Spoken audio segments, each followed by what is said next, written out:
My name is Hakeem Al-Zayyidi, and I am a mental illness motivational speaker, and I love the sport of basketball. I was born into this world with my identical twin, Kareem Al-Zayyidi, and we love basketball from a very young age. His name is Kareem, which means generous, honest, and kind, and Hakeem means wise and intelligent.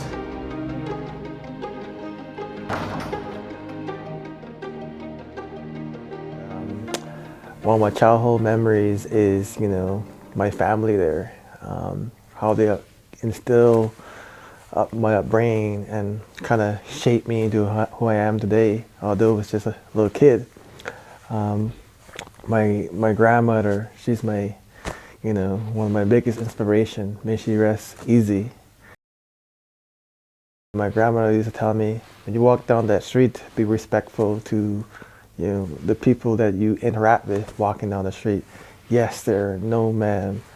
How are you doing? Being nice and genuine about it too at the same time. My twin and I, we would get up at 4 a.m. just to play basketball. I would shoot as many jump shots as possible. I don't know, maybe we even shot like 300 jump shots before 6 a.m. because by 6 a.m. that's when we started to get ready for school. We moved to Canada at the age of 13. And when we moved to Canada, we didn't have that many friends in high school. We found it hard to, coming from a different culture to integrate by another culture.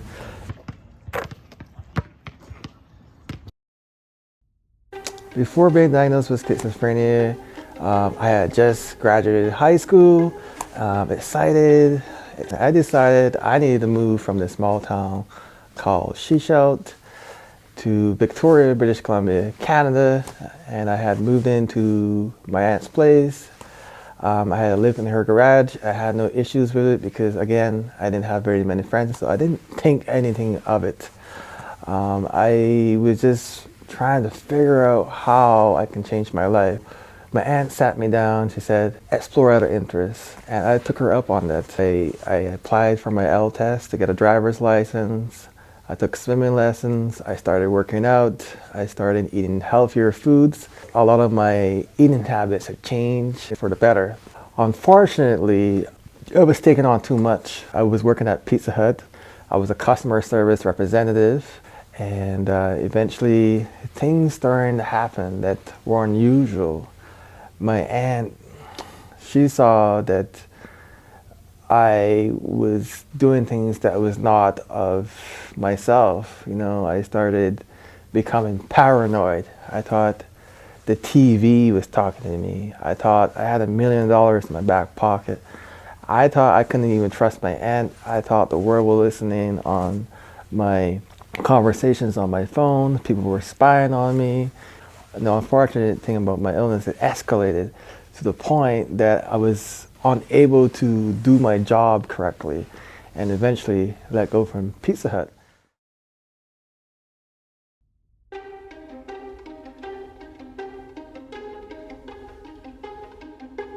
I tried to get into college, and I did, and I had this foundational course called English 151, and this professor, Miss Mara Walker, she told me an inspiring story about Malcolm X. This is a course that I was about to fail for like the third time. She told me a story about my hero in a way that I've never heard before. How he copied the entire dictionary, how he couldn't read and write or form a proper sentence, and how that has helped him evolve into the person he had became in order to lead and inspire others. By her telling me that story, I was able to pass that course and now have a bachelor's degree in business administration from Royal Roads University and a marketing diploma from Camosun College.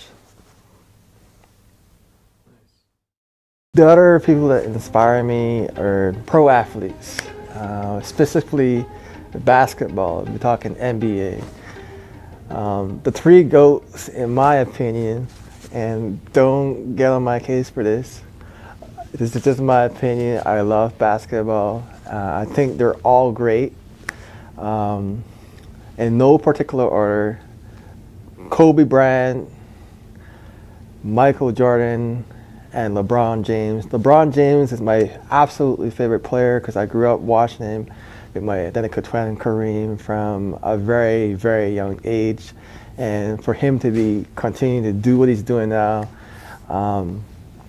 sustain long-term excellence is what all three of these athletes have, all three of these players have, and the way they carry themselves on and off the court.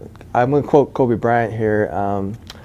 I remember watching an interview by him where he was recalling when he had shot 5 air balls. I quote him saying, "You're not that important. Get over yourself. Learn from the mistake. Go back and figure out why did those air balls happen and work on yourself. You're worried about how people will perceive you. Worry about how people will talk about you. Don't even think about that.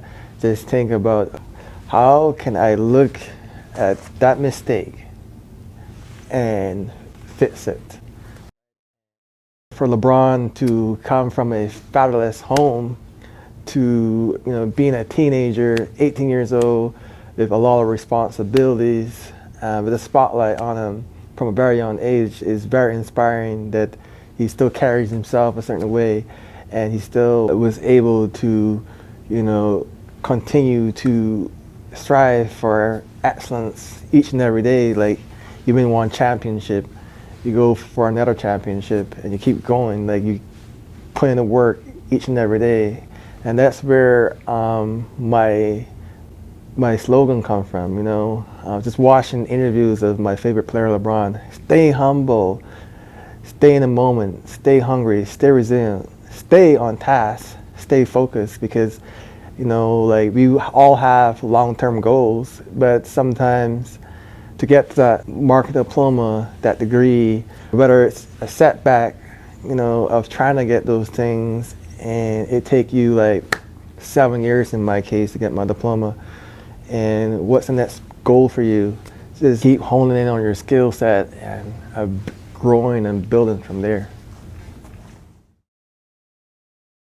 I'm inspired by these heroes, and it taught me resilience. Okay, so I had a pivotal moment in my college marketing diploma where I had failed an exam called Finance 110, a foundational course, and I've never cried over an exam. I've never been more devastated in my life.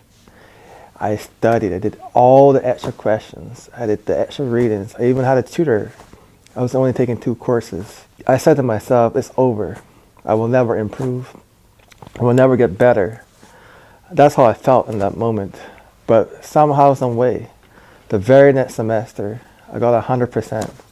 And from that day on, that has taught me resilience and determination.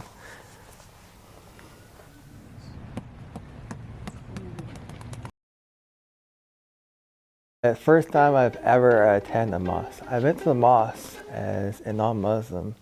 I'm ashamed of myself because I went to the mosque thinking, I'm Christian. I'm here going to attend this mosque to support my friend during Ramadan. Here I am, experiencing different culture, food, and being welcomed with open arms, and whatever I was taught about Muslims was incorrect. And that day I learned Muslims are kind and generous and actually care about other people and actually don't mind if you're not Muslim and you attend the mosque. And I was able to get comfortable and have fun, and I made some new friends. It was great. The mosque which I attended is called Masjid Al-Imam in Victoria, British Columbia, Canada.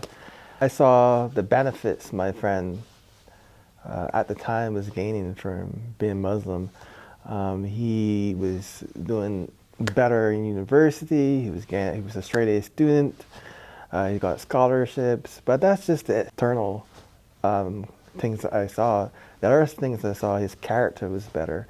He was a lot kinder. He was a lot nicer. He was a lot self-aware of others himself, and he wasn't as self-absorbed person, because in my faith, humility is the biggest aspect of a Muslim, and I started to see those things in him. Unfortunately, because I was still trying to learn my schizophrenia, learn my mental illness, dealing with my mental illness, I was still unable to learn Islam at that time. The greatest and biggest adversity I have been through is the loss of Hakeem Al-Zayyidi, my identical twin. The honorable, the generous, the kind. In my faith, that's his name. It's to be born into this world, I can't even put in the words to this day. To be born into this world with identical twin, and you come into the world with a best friend. That was my future business partner, my future, if I was still not Muslim, my future best man at my wedding, etc. My future many things. And unfortunately, that dream got cut short at the age of 26. Kareem, he had schizophrenia like I did. His schizophrenia was a lot more severe. He often got panic attacks. He hallucinated, had delusions, heard voices, etc. It was the greatest adversity I've ever been through. To this day, I still have memories of him that I wish he was still here, but it's unfortunate. He was definitely generous and honest and kind. He used to live in a mental health facility, and he would share his resources because he worked. He would share, like milk and cream, and had a buddy sharing system so that everyone have something. They took turns cooking. He lived across from a clubhouse called Arrowhead, and they kind of just bonded and had a community. When I visited him, he still loved video games. He wanted to go to university for computer science, and that dream got cut short 2015, November 27th. May he rest easy, and may he continue to inspire me to channel my Kareem, honorable, generous, and kind, to serve community and others.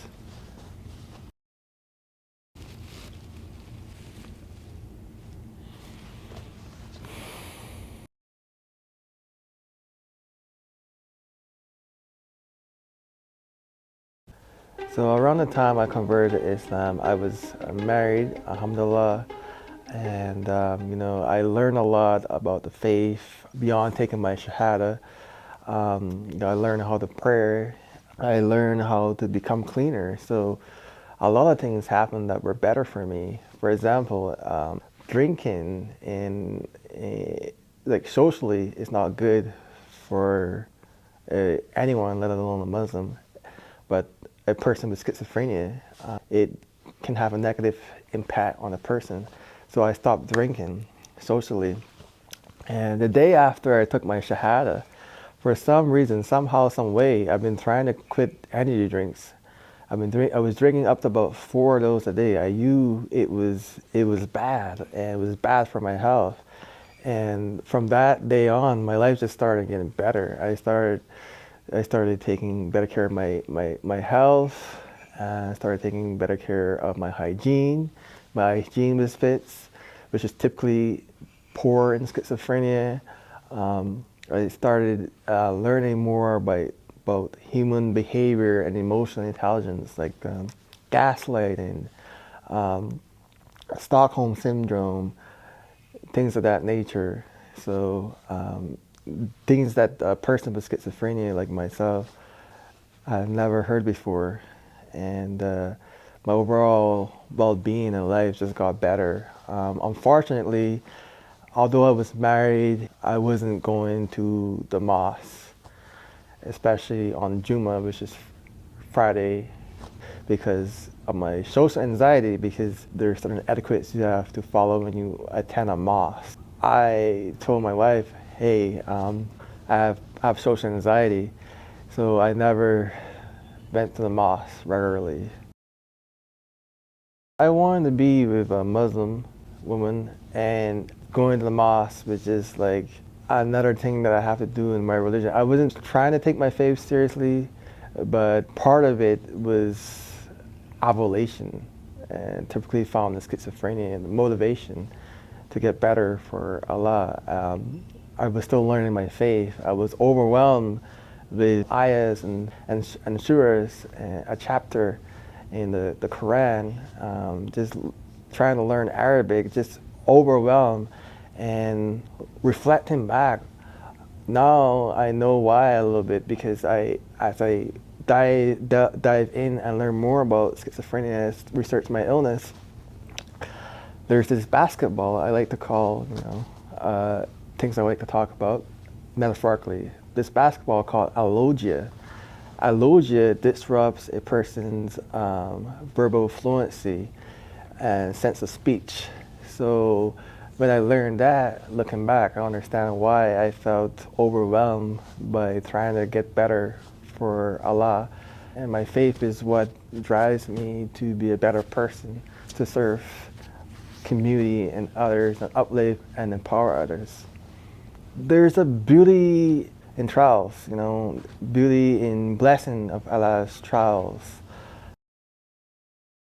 Eventually, I was divorced, and after divorce, I was in the lowest of places. I was beyond depressed and just in a bad space mentally. And for some reason, I got out of it. Brother Yusuf, he picked up the phone, called me, met up for coffee regularly. He introduced me to the local imam, which is Ismail. He got me registered in Islam 101 classes. He dropped off food during Ramadan, during the pandemic, 2021. He dropped off food every single day and just checked in on me, gave me a phone call. And that was a big help, because now I was getting more comfortable and overcoming a lot of the social anxiety that I have. Especially the local imams, they play a big role in helping me evolve as a person, not just get better for Allah, but knowing what a true Muslim is being able to self-reflect and not just read the Quran and read a surah, but also practice thoughts, behaviors, and actions of a Muslim, to learn from others within the community, whether it's my imams or my brother and sisters in Islam, helping me get better, giving me advice, giving me suggestions. I started going to the masjid, the mosque regularly, and gain more confidence being around other Muslims and not being so shy to ask questions. A lot of times they ask me about my journey to Islam, and I know, alhamdulillah, I thank God that I have a lot more friends in the community, a lot more people I can lean on and give me advice, and there's still things I want to work on in terms of my character. My deen, my faith is #1 priority for me. Where am I at in life right now? Well, I am still trying to be a servant leader. I'm not there yet. Who knows when I will get there. But right now, I'm mental illness, Islamic motivational and inspirational speaker. I'm an IT assistant for the Ministry of Finance. I'm also a peer support for those who are unsheltered and homeless. And I want to hopefully keep, well, I wouldn't say hopefully, I want to continue to redefining myself, keep evolving, and keep taking those action steps to become a servant leader. And it starts by, working on myself and figuring out how I can get there.